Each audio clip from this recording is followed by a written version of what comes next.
Friends opposite யார் connect ஆகான்னு பார்த்தேன். Tamil players தான், நம்ம தளபதி ஃபேன்ஸ் தான் எல்லாம்.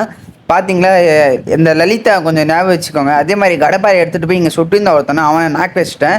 அதே மாதிரி நம்ம டீமெண்ட் நாங்கள் சரி இப்படிக்கா போனால் இங்கே ஒருத்தர் வரான் பாரு, இவன் தான் அந்த லலித்து. நான் ஹீல் பண்ணி கிளி எடுத்துகிட்டு போயிட்டேன் நம்ம டீமெட்டு.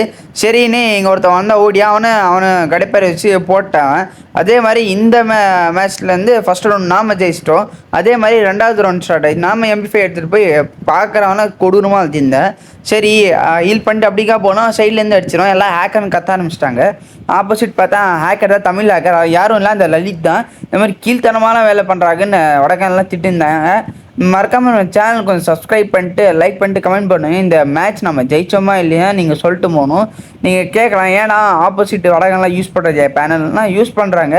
முக்கால்வாசி வரதே இல்லை, எவனும் தமிழ் பேர் தான் முக்கால்வாசி வராங்க. சரி நம்ம டிவி கேட்குறது அசிங்கம்னு நினச்சி நான் அமைதியாகிட்டேன், பேசலை அவங்ககிட்ட வடக்கன்கிட்ட. அதே மாதிரி முடிஞ்ச வரையும் 3 நாள் வச்சேன் நானும்.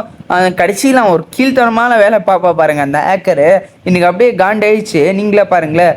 அடிச்சுட்டு எமௌண்ட் போடுறான். அதே மாதிரி அந்த மேட்ச் முடிஞ்ச உடனே நெக்ஸ்ட்டு நம்மளுக்கு வந்து கிராண்ட் மாஸ்டர் காமிச்சாங்க.